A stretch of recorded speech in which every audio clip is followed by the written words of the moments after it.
أعمالنا من يهده الله فلا مضل له ومن يضلل فلا هادي له وأشهد أن لا إله إلا الله وحده لا شريك له وأشهد أن محمدا عبده ورسوله يا أيها الذين آمنوا اتقوا الله حق تقاته ولا تموتن إلا وأنتم مسلمون يا أيها الناس اتقوا ربكم الذي خلقكم من نفس واحدة وخلق منها زوجها وبث منهما رجالا كثيرا ونساء واتقوا الله الذي تساءلون به والأرحام إن الله كان عليكم رقيبا يا أيها الذين آمنوا اتقوا الله وقولوا قولا سديدا يصلح لكم أعمالكم ويغفر لكم ذنوبكم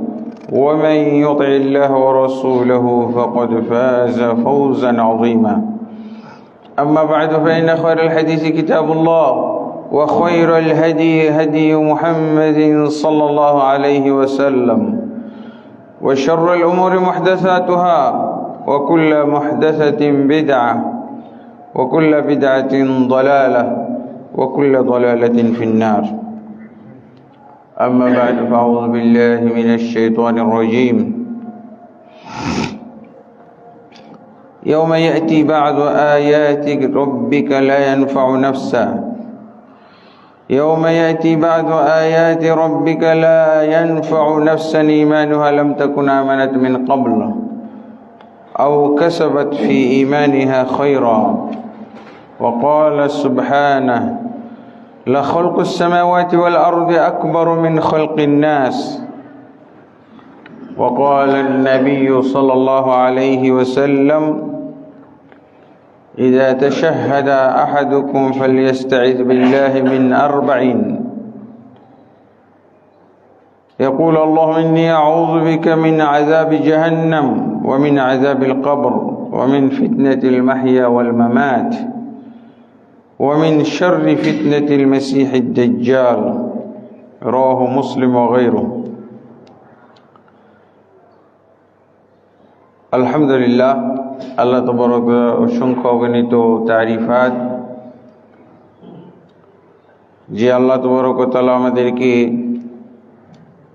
বিভিন্ন প্রতিকূলতা সমস্যা সংকটের মধ্যে সুস্থ রেখেছেন এবং সুরক্ষিত রেখেছেন আলহামদুলিল্লাহ রাব্বিল আলামিন নবী মুহাম্মদুর রাসূলুল্লাহ সাল্লাল্লাহু আলাইহি ওয়াসাল্লামের প্রতি অসংখ্য অগণিত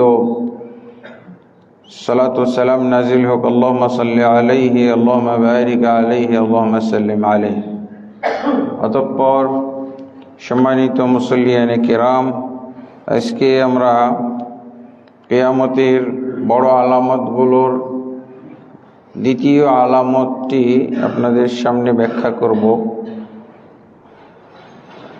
যদিও আমাদের মাঝে ইতিমধ্যে শাবান মাস প্রবেশ করেছে এই জন্য আমরা শাবান মাসের আমলগুলোর প্রতি ইঙ্গিত করব যে বিষয়ে আমরা প্রতি বছর শাবান আসলেই বলে থাকি আলোচনা করে থাকি শাবান মাসের মূল আমল হলো সিয়াম শাবান মাসের বাড়তি মূল আমল হলো সিয়াম পালন করা সিয়াম যত বেশি পালন করা যাবে 1 তারিখ থেকে শুরু করে মাস যদি 29-এর হয় তাহলে 28 দিন পর্যন্ত সিয়াম পালন করা এই মাসের বিশেষ আমল বিশেষ ফজিলত এগুলো সহিহ বুখারী মুসলিমের হাদিসে পাওয়া যায় আর যদি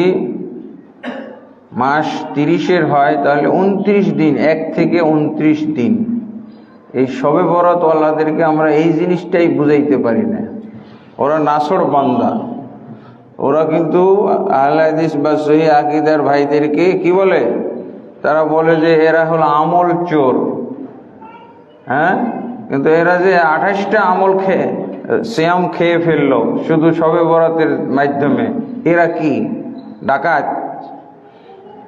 তো এই শেষ পর্যন্ত 2 দিন, একদিন বাদ দিয়ে আল্লাহ রসুল পুরা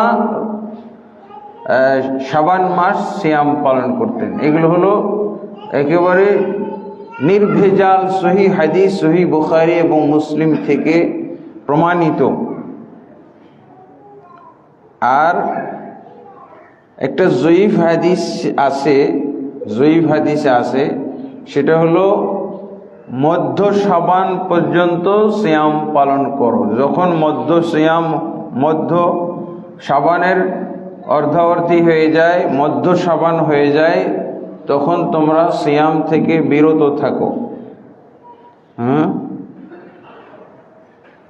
লা তাসুমু ইযা ইনতাসাফা শাবান ফালা তাসুমু। মধ্য শাবান হয়ে গেলে আর সিয়াম পালন করো না। তার মানে শবে বরাতের সিয়াম নিষিদ্ধ। এটা আবু দাউদের হাদিস। আর ওরা কি বলে? মধ্য শাবানেই সিয়াম পালন করো। আর এই হাদিস কি বলছে? মধ্য শাবানে হয়ে গেলে তোমরা আর সিয়াম পালন করো না, সিয়াম নিষিদ্ধ। এটা হলো জয়ীফ হাদিস। আর সহিহ হাদিস কি? কন্টিনিউ করতে থাকবো একেবারে 28 দিন বা 29 দিন পর্যন্ত শাবানের সিয়াম। রমজানের পরে সবচেয়ে বেশি সিয়াম আছে শাবানের মধ্যে। কোন কোন হাদিসে পাওয়া যায় আল্লাহ রাসূল সাল্লাল্লাহু আলাইহি ওয়াসাল্লাম একাধারে 2 মাস সিয়াম পালন করেছেন। তার মানে শাবান আর রমজান, একদিন 2 দিন বাদ দিয়েছেন, তাহলে একাধারেই তো হইল। এই জন্য এটা হলো, কিন্তু সহিহ হাদিস মানার এনার্জি, সাহস তাদের নাই। ওরা খালি জয়ীফ জাল হাদিস খুঁজে বেড়ায়। এটা ভাগ্য, এটা শয়তান তাদের মধ্যে এই ওয়াসওয়াসা ঢেলে দিয়েছে। তোমরা জয়ীফ হাদিস খুঁজে বেড়াও, জাল হাদিস খুঁজে বেড়াও। এটা শয়তানের একটা চক্রান্ত, এবং তাদের ব্যাপারে সফল হয়েছে শয়তান। মধ্য শাবানের সিয়াম পালন করা, দিনের বেলায় রোজা রাখা, এটা হলো জাল হাদিস। আর জয়ীফ হাদিসে এটাও নিষিদ্ধ। মধ্য শাবান হয়ে গেলে আর সিয়াম পালন করাই যাবে না। কিন্তু ওরা জয়ীফটাও মানে না, ওরা জালেই যাবে। জয়ীফ আর জাল যদি একত্র পাওয়া যায় তাহলে জালে যাবে। জাল হাদিস কোনটা ওইটা পালন করবে। আবু দাউদের এই হাদিস পালন করে না কেন? এজন তাসাফা শাবান ফালা তাসুমু। শাবানের যখন অর্ধাবর্তী হয়ে যায়, অর্থাৎ শবে বরাতটাকেই নিষিদ্ধ করা হয়েছে মনে হচ্ছে। আর তাদের হাদিসটা কি? বেদাতীদের হাদিসটা কি? লা ইযান তাসাফা শাবান ফাকুমু লাইলাহা ওয়া সুমু নাহারাহা। বেদাতীদের জাল হাদিসটা কি? যখন শাবানের অর্ধাবর্তী হয়ে যায় তখন তোমরা ওই রাতটাতে কিয়ামুল লাইল করো আর দিনের বেলায় সিয়াম পালন করো। হাদিস হলো জাল। আর জয়ীফ হাদিসের কথা, খবরদার সিয়াম পালন করো না যখন অর্ধাবর্তী হয়ে যাবে। মধ্য শাবান এসে গেলে ক্ষান্ত, একেবারে সিয়াম পালন করা যাবে না। কিন্তু ওরা জয়ীফেও থাকতে নারাজ, জালে যাবে। জাল যেটা ওইটাতে, এটা দুর্ভাগ্য। তো এটাই হলো আমাদের,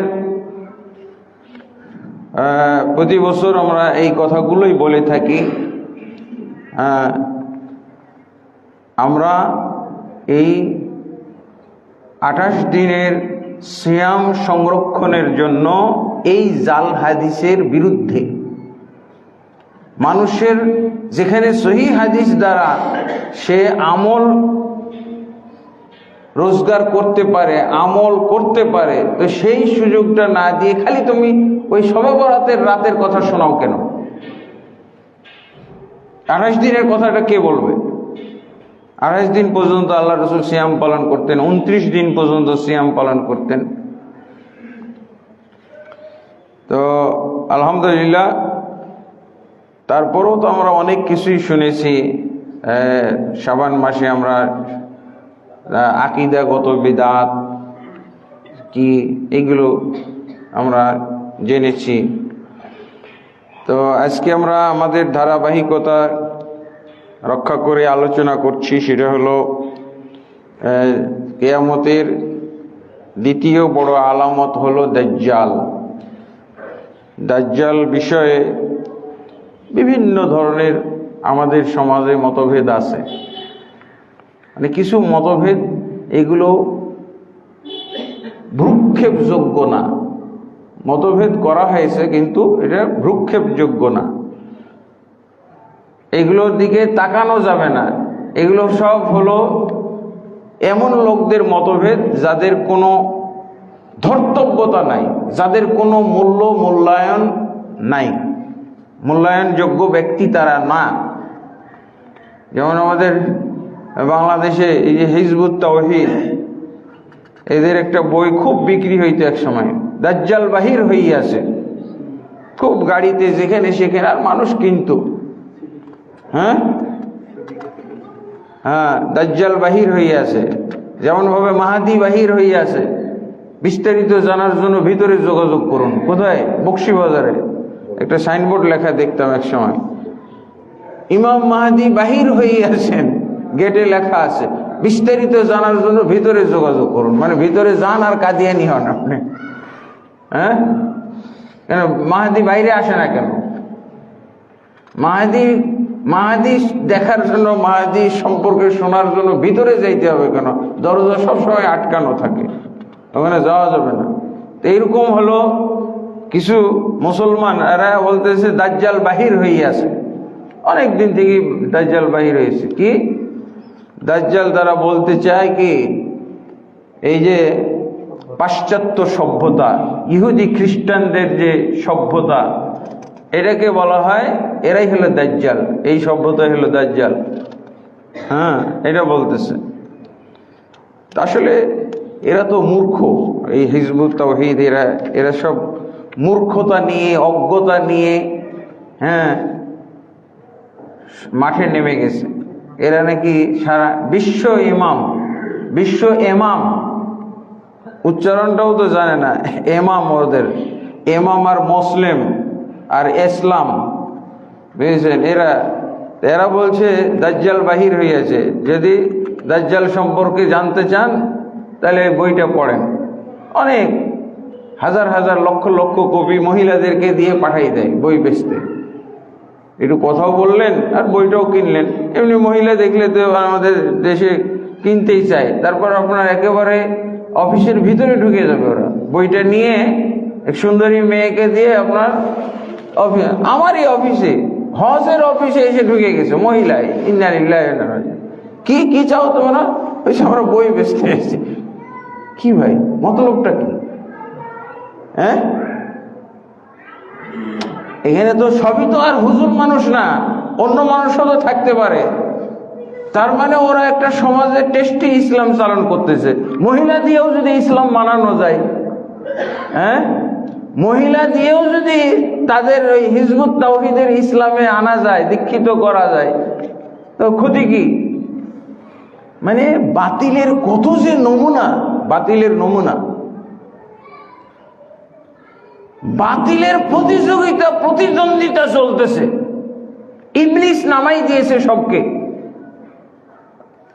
ও এখন বলা শুরু করছে বিশ্ব ইমাম। এখনো বাংলাদেশি ইমাম না, বিশ্ব ইমাম। হ্যাঁ, নাউযুবিল্লাহ। এই হলো তো তাদের বইয়ের, দাজ্জাল বাহির হইয়াছে। বিস্তারিত জানার জন্য বইটা কিনুন আর পড়ুন। কিন্তু যারা কোরআন এবং হাদিস স্টাডি করবে, যারা কোরআন হাদিস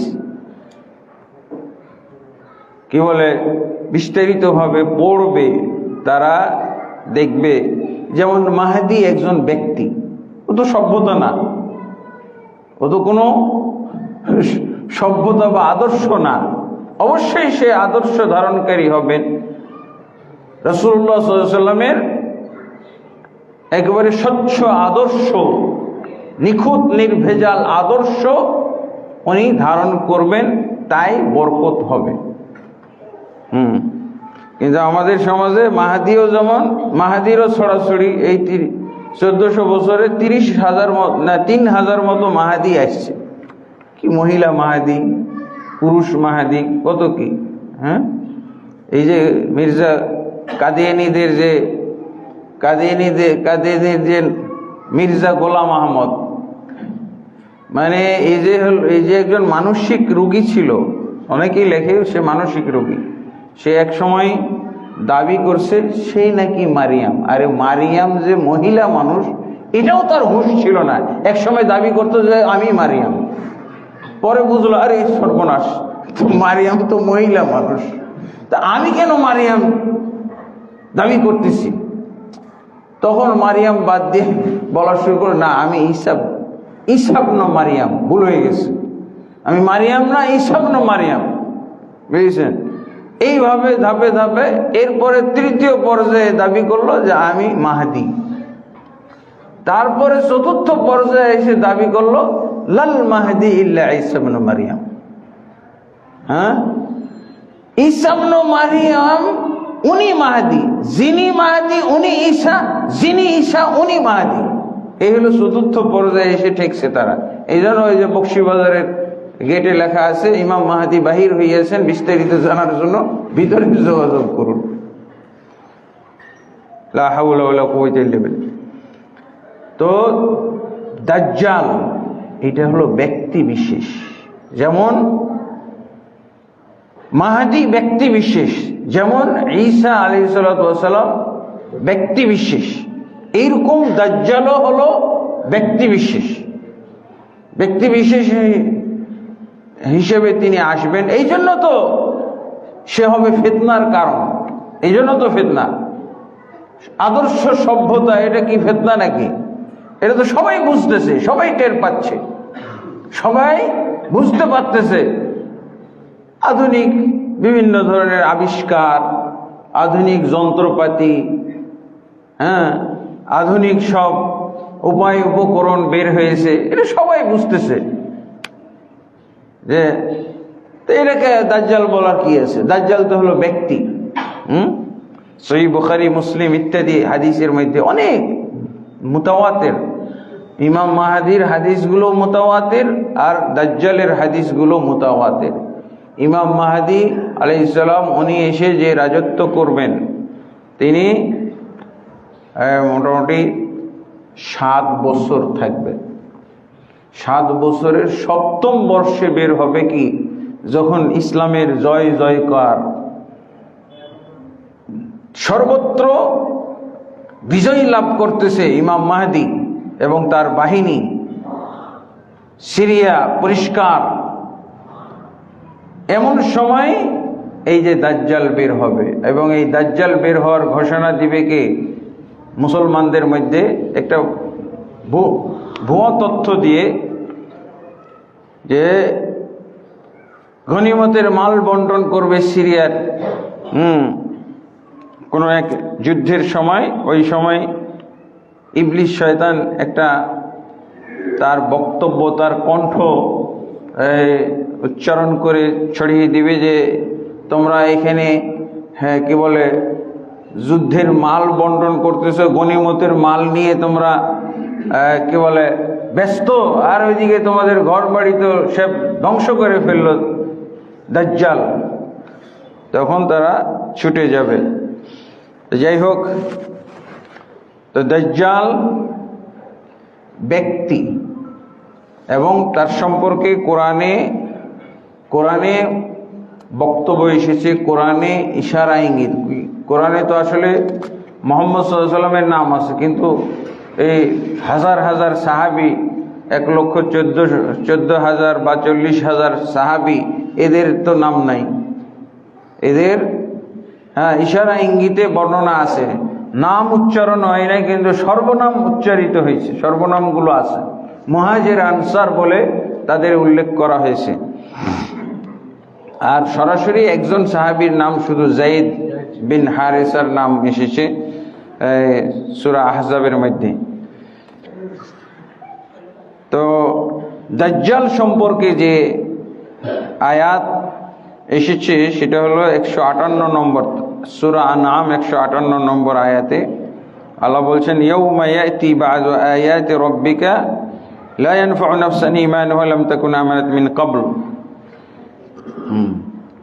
যখন আপনার রবের পক্ষ থেকে কিয়ামতের কিছু নিদর্শন চলে আসবে, তখন যারা পূর্বের থেকে ঈমান আনে নাই তাদের ঈমান আর কোনো কাজে লাগবে না, তাদের ঈমান কাজে লাগবে না। আও কাসাবাত ফি ঈমানিহা খায়রা, অথবা ঈমানের সাথে কল্যাণ যুক্ত করে নাই, মানে ঈমানের পাশাপাশি সৎ আমল করে নাই।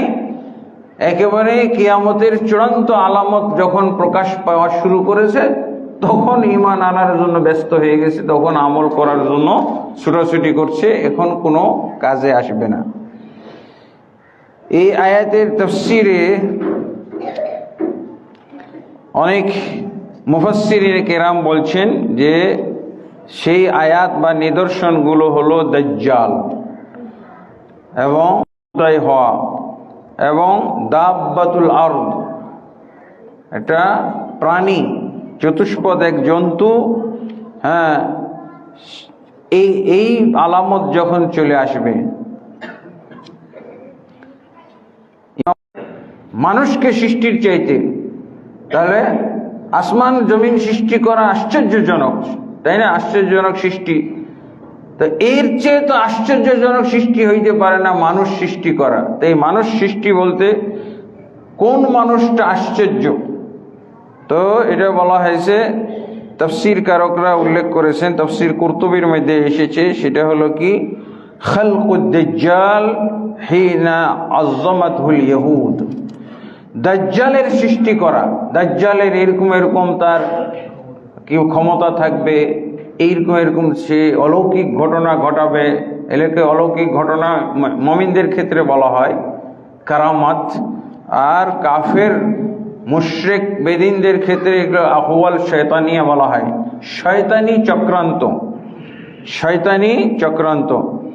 তো এইভাবে কোরআনে এভাবে ইশারা ইঙ্গিতমূলক এসেছে। আর রাসূলুল্লাহ সাল্লাল্লাহু আলাইহি ওয়াসাল্লাম বিভিন্ন হাদিসের মধ্যে দাজ্জাল সম্পর্কে তো বলেছেন, যেমন তিনি উল্লেখ করেছেন যে তোমরা তাশাহুদের মধ্যে 4টা জিনিস থেকে পানা চাইবে, কবরের আযাব, জাহান্নামের আযাব, আর দাজ্জালের ফিতনা থেকে, আর কি জীবন মৃত্যুর ফিতনা থেকে আল্লাহর কাছে পানা চাইবে। এরকম ভাবে রাসূল সাল্লাল্লাহু আলাইহি ওয়াসাল্লাম থেকে হাদিস পাওয়া যায়, মা মিন নাবিয়্যিন ইল্লা ওয়া হাযযারা উম্মাতাহু মিন ফিতনাতি দাজ্জাল। আদম থেকে শুরু করে প্রত্যেক নবী রাসূল তাদের উম্মতকে যেই লোকের ফিতনা সম্পর্কে সাবধান সতর্ক করে গেছেন, সেটা হলো দাজ্জাল। এভাবে রাসূলুল্লাহ সাল্লাল্লাহু আলাইহি ওয়াসাল্লাম থেকে দাজ্জালের বর্ণনা পাওয়া যায়। এবং দাজ্জাল যে ব্যক্তি, কোনো সভ্যতা না, তার অনেকগুলো দলিল পাওয়া যায়, অসংখ্য দলিল। রাসূল সাল্লাল্লাহু আলাইহি ওয়াসাল্লামের যুগে একটা লোককে ধারণা করা হলো যে এ হলো দাজ্জাল, তার নাম হলো, সহিহ বুখারী মুসলিমের মধ্যে আছে, এর নাম হলো এর নাম ইবনু সাইয়াদ। সাহাবীদের মধ্যে একটা কি বলে বিভ্রান্তি ছড়িয়ে দেওয়া হলো, সাহাবীরা পর্যন্ত এটা নিয়ে কথা বলা শুরু করলেন যে দাজ্জাল বের হয়েছে, দাজ্জাল বের হয়েছে, মানে সে আশ্চর্য আশ্চর্য আচরণ করতেছে, তো এবং সে নাকি মানুষ মনে মনে কি বলে সেটাও বলে দেয়। এইসব মানুষের মধ্যে গুজব ছড়িয়ে গেল। তখন আল্লাহ রাসূল সাল্লাল্লাহু আলাইহি ওয়াসাল্লাম কিছু সাহাবীকে নিয়ে ইবনু সাইয়াদকে দেখতে গেলেন, ইবনু সাইয়াদকে দেখতে গেলেন যে দেখি এরকম কথাবার্তা ছড়াচ্ছে। তো আল্লাহ রাসূল সাল্লাল্লাহু আলাইহি ওয়াসাল্লাম দেখতে গেলেন। তো আল্লাহ রাসূল সাল্লাল্লাহু আলাইহি ওয়াসাল্লাম তখন তো বলতে পারতেন যে এই কোনো ব্যক্তি বিশেষকে তোমরা দাজ্জাল বলো না, এটা একটা সভ্যতা, এটা এখন আসে নাই, আসবে। হ্যাঁ বলছিলেন, দেখতে গেলেন। দেখতে গিয়ে আল্লাহ রাসূল সাল্লাল্লাহু আলাইহি ওয়াসাল্লাম তাকে পরীক্ষা করলেন, পরীক্ষায় সে ফেল করেছিল। হ্যাঁ, পরীক্ষায় সে ফেল করেছিল। তখন ওমর ইবনুল খাত্তাব রাদিয়াল্লাহু আনহু খুবই রাগান্বিত হয়ে তলোয়ার বের করেছে। এই দাজ্জালের কিসসা খতম করে দিই। একে নিয়ে সব দাজ্জালের বিভ্রান্তিতে পড়েছে, একে দাজ্জাল বলা বলি করতেছে, অথচ সে এমনি শিশু সন্তানের মতো ছিল, হয়তো 15-16 বছর বয়স ছিল এরকম। তো আল্লাহ রাসূল সাল্লাল্লাহু আলাইহি ওয়াসাল্লাম ওমরকে বললেন যে না, একে মারিয়ে না, মেরে লাভ নাই। আর যদি দাজ্জাল হয় তো তাকে তো অমরের মাধ্যমে মারা সম্ভব না, তাকে মারার জন্য লোক বরাদ্দ করা আছে, ঈসা আলাইহিস সালাম। ঈসা ইয়াকুনহু ফালা তুসাল্লাত আলাইহি, যদি দাজ্জাল হয়েও থাকে তাহলে তুমি তার প্রতি বিজয়ী হইতে পারবে না, তোমার দ্বারা সে নিহত হবে না, তুমি তাকে হত্যা করতে পারবে না।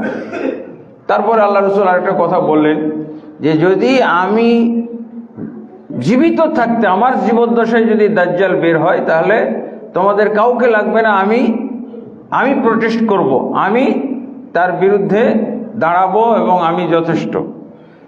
তো এইভাবে আল্লাহ রাসূল সাল্লাল্লাহু আলাইহি ওয়াসাল্লাম ইবনে সাইয়াদ সম্পর্কে বললেন।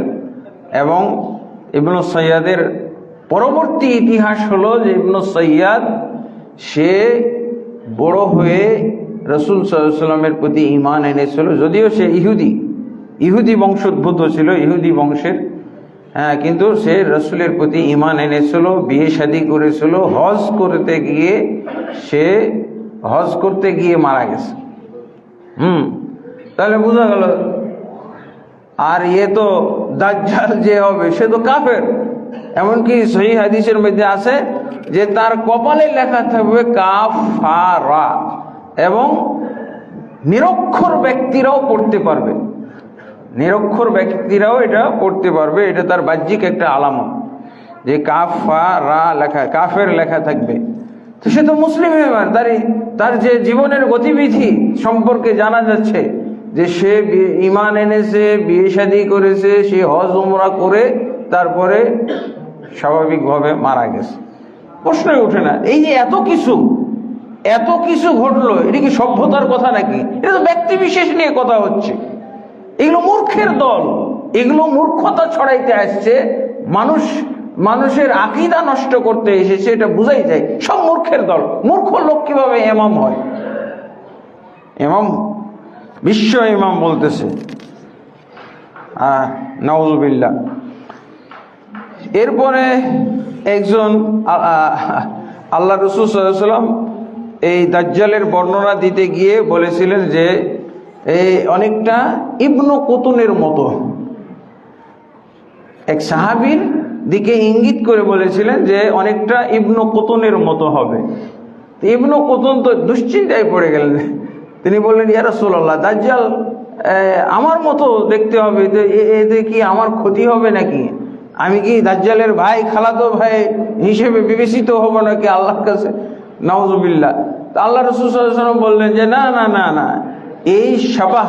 এই সাদৃশ্যতা তোমার জন্য কোনো ক্ষতিকর নয়, বরং দাজ্জাল হবে কাফের আর তুমি তো একজন সৎকর্মশীল মুসলিম মুমিন, কাজেই তার সাথে সাদৃশ্যতার জন্য তুমি কোনো ক্ষতিগ্রস্ত হবে না।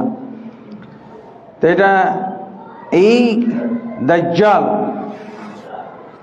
দাজ্জাল এত বড় ফিতনা হবে কেন? কারণ আল্লাহ তাবারক ওয়া তাআলা তাকে যে খাওয়ারিক দান করবেন, তাকে যে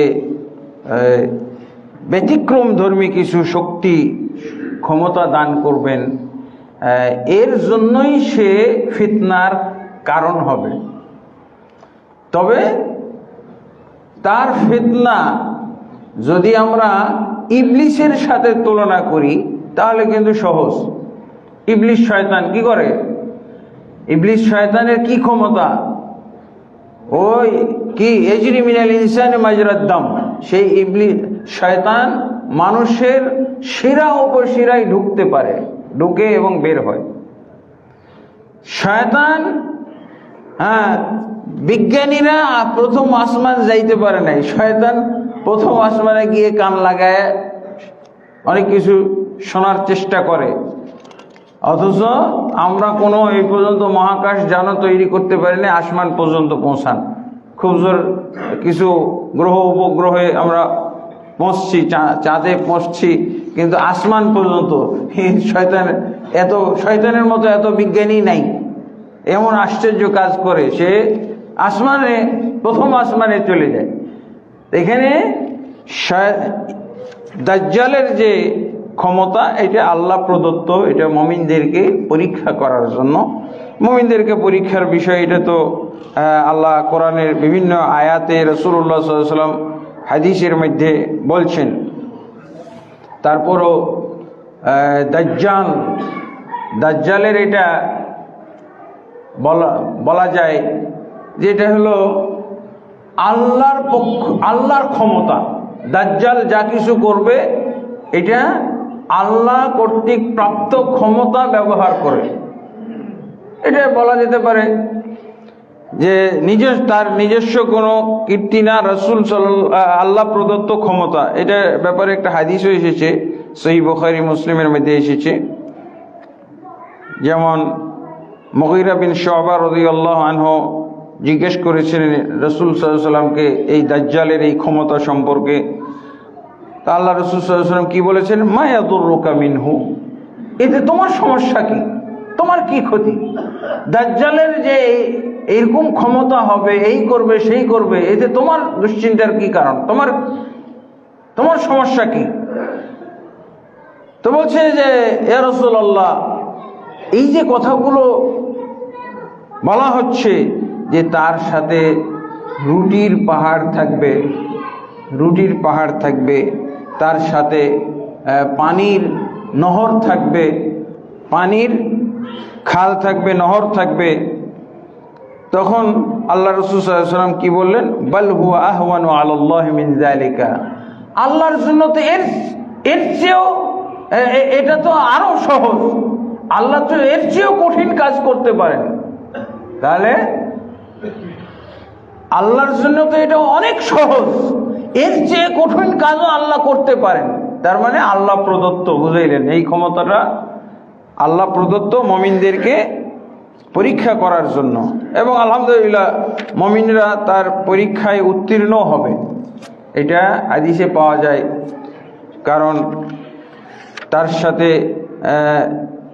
তাকে যখন এই ক্ষমতা দেওয়া হবে, সে মরা মানুষকে জীবিত করে ফেলবে। ঈসা আলাইহিস সালাম মরা মানুষকে জীবিত করেছেন,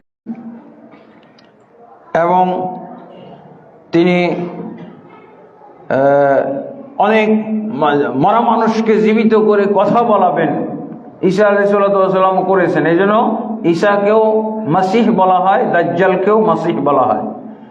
ঈসা আলাইহিস সালাম দাজ্জাল আল্লাযী হাদাসানা রাসূলুল্লাহ সাল্লাল্লাহু আলাইহি ওয়াসাল্লাম হাদিসাহু, আমি তোমার ব্যাপারে এই মর্মে সাক্ষ্য দিচ্ছি যে তুমি দাজ্জাল।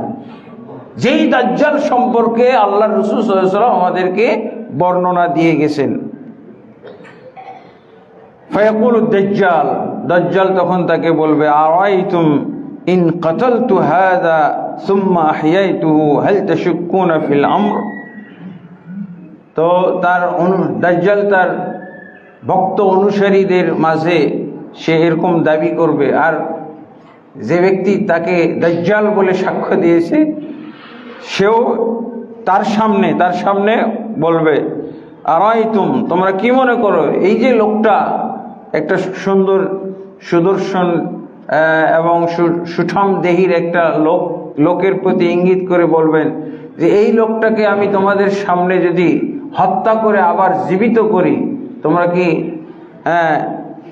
আমার সত্যতার স্বীকৃতি দিবে না? তোমরা কি আমার রব হওয়ার ব্যাপারে, আমার ইলাহ হওয়ার ব্যাপারে সন্দেহ পোষণ করবে? ফায়াকুলুনা, তার যারা অনুসারী তারা তো বলবে লা, না, আপনি যদি এমনটা করতে পারেন তাহলে তো সন্দেহ করার কোনো কারণই নাই। তখন সে কি করবে? ওই লোকটাকে হত্যা করবে। ফায়াকতুলুহু সুম্মা ইউহীহি, তাকে হত্যা করবে এবং তাকে আবার জীবিত করবে। তখন ওই লোক বলবে যে মদিনার থেকে যিনি দাজ্জালের মোকাবেলা করতে গেছে, ওয়াল্লাহি মা কুনতু ফিকা আশাদ্দু বাসীরাতাম মিন্নিল ইয়াউম, আমি তোমার এই কর্ম দেখে আরো নিশ্চিত হয়ে গেলাম যে তুমি সেই দাজ্জাল। আমি নিশ্চিত হয়ে গেলাম যে তুমি সেই দাজ্জাল।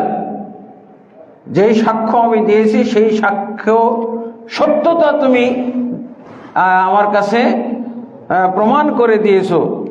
ফায়ুরিদুদ দাজ্জাল আন ইয়াকতুলাহু, তখন দাজ্জাল এই মুমিন ব্যক্তির প্রতি ক্ষিপ্ত হয়ে, আগের জনকে তো হত্যা করেছে পরীক্ষামূলক, সে তার পাওয়ার দেখানোর জন্য, এবং সে হত্যা করে ঠিকই জীবিত করবে, কিন্তু এখন এই মুমিন ব্যক্তি যখন তার বিরুদ্ধে এরকম কথা বলবে এরকম, তখন রেগেই তাকে হত্যা করার চেষ্টা করবে, সে উদ্যত হবে তাকে হত্যা করার জন্য।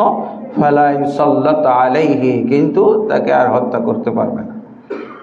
এই যে তার ব্যর্থতা, মুমিন ব্যক্তির কাছে সে ব্যর্থ। হ্যাঁ, এবং যারা কাফের, মুনাফিক, হ্যাঁ, যাদের ঈমান নিয়ে সন্দেহ সংশয়ের মধ্যে আছে, তখন